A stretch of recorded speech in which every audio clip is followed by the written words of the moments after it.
Asia में जिनको 10-10 साल हो गए प्रार्थना करते हुए कि परमेश्वर मुझे पवित्र आत्मा से क्या कर, भर, मुझे गैर भाषा चाहिए, और आज तक गैर भाषा उनके पास आया नहीं, क्योंकि उन्हें क्या लगता है किसी दिन ऊपर से दया होगी,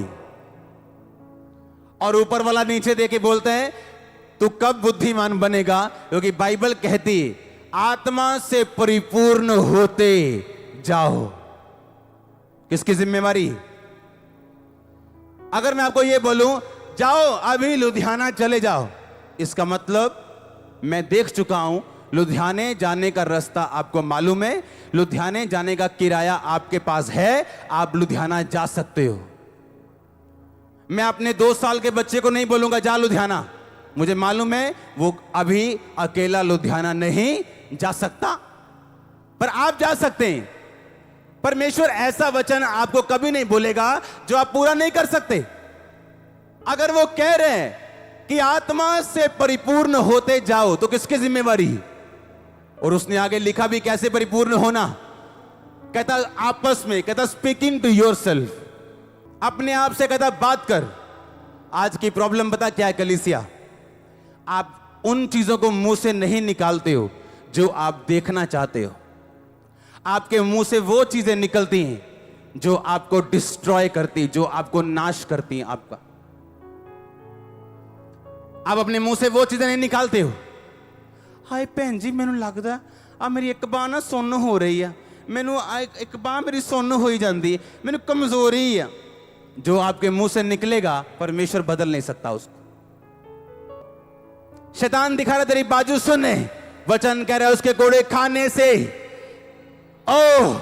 उसके कोड़े खाने से। तो क्या बोलोगे? जो वचन कहते हैं, पर तुम्हें मिला क्या? सुन्नापन, पैरालाइसिस। क्यों? तुमने वो बोला जो तुमने महसूस किया। अगर आत्मा से भरने की जिम्मेवारी किसकी? आपकी। चंगे होने की जिम्मेवारी किसकी? आपकी। सुलेमान अमीर था, जिम्मेवारी किसकी थी? सुलेमान की। बुद्धिमान था, क्यों? मांगा। ऊपर से अपने आप कुछ नहीं गिरता और ना गिरेगा। पहला कुरिन्थिया उसकी 14 उसकी 3 आयत में लिखा, परंतु जो भविष्यवाणी करता है वह मनुष्यों से शांति, उपदेश और शांति की बातें कहता है। जो अन्य भाषा में बातें करता है वो अपनी उन्नति करता है, जो भविष्यवाणी करता है वो कलीसिया की उन्नति करता है। मैं चाहता हूं कि तुम सब अन्य भाषा में बातें करो, पर यह चाहता हूं कि तुम भविष्यवाणी करो। कहता मैं चाहता हूं तुम सब अन्य भाषा में बातें करो, पर यह ज्यादा चाहता हूं कि तुम क्या करो? भविष्यवाणी का मतलब सिर्फ नाम बताना नहीं होता। आप अपनी लाइफ के लिए भविष्यवाणी करते रोज उठ के कि परमेश्वर मेरे लिए रास्ते खोलने जा रहे हैं, मैं अपनी लाइफ में आगे बढ़ने जा रहा हूं। आप वचन को लेके अपनी लाइफ पे भविष्यवाणी कर सकते हो कि धर्मी अपने दोपहर तक जैसे सूर्य बढ़ता जाता है उसका प्रकाश बढ़ता जाएगा। आज सुबह जब मैं उठा हूं, मैं डिक्लेयर करता हूं मेरा प्रकाश बढ़ता जाएगा, मेरी चर्च का प्रकाश बढ़ता जाएगा, मैं हर एक चीज में बढ़ता जाऊंगा। ये आपके लिए प्रोफेसी। मेरा पति नशे छोड़ने वाला है, हम एक दिन इकट्ठे होने वाले हैं, ये आपके लिए प्रोफेसी। पर आप बोलते क्या हो? मेरा पति नशेड़ी है। आप बोलते क्या हो? मैं बड़ी दुखी हूं। आप बोलते क्या हो? मैं बहुत बीमार हूं। आप बोलते क्या हो? मुझे बहुत कर्जा है। बाइबल कहती है जो गरीब है वो बोले मैं क्या हूं? अमीर हूं। जो पुअर है बोले मैं आशीषित हूं। जो कमजोर है बोले मैं बलवान हूं। क्योंकि बोलने से अब होंगे, अब होंगे मैंने कहा, पर आप बोलते कुछ हो, एक्सपेक्ट कुछ करते हो खुदा आपको दे। ऐसा नहीं हो सकता। उसने कहा तेरे मुंह में जीवन, तेरे मुंह में मौत। आप सारी उम्र वेट करते रहोगे होली स्पिरिट से भरने की, और ऐसी दुनिया छोड़ जाओगे बिना होली स्पिरिट के जब तक आप खुद नहीं भरोगे अपने आप को। कहता आपस में बातें करो, आपस में मतलब अपने आप से, भजन संहिता से। यहोवा मेरा चरवाहा है, मुझे घटी ना होगी। हालेलुया। मेरे निकट 1000 दाहिनी और 10,000 गिरेंगे, वो मेरे पास ना आएगा। वो अपने दूतों को मेरे निमित्त आज्ञा देगा, जहां कहीं मैं जाऊं वो मेरी रक्षा करें। मैं रोज बोलूंगा हाँ या ना। दाऊद कहता मैं नहीं डरूंगा।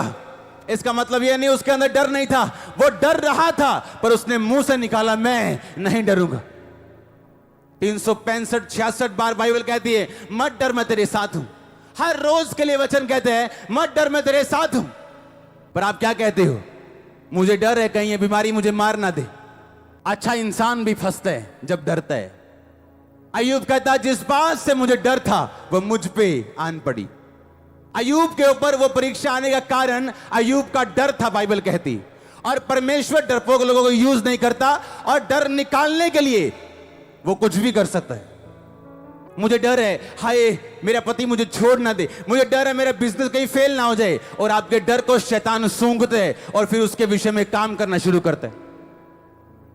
एक बंदा डायलिसिस यूनिट में काम कर रहा है और पवित्रताई में सेवा में रहने वाला बंदा, और उसके मुंह से क्या निकल रहा है? हाय परमेश्वर मैनू कभी किडनी का रोग ना होवे, हाय बड़ा दुखी होने वाला रोग है, हाय जिदी किडनी खराब हो जाती मारी जाता बंदा, हाय प्रभु जो मर्जी हो जाए पर किडनी रोग मैनू कभी ना होए। किडनी रोग ही होया उन्हें, किडनी बदलानी पड़ी उसको।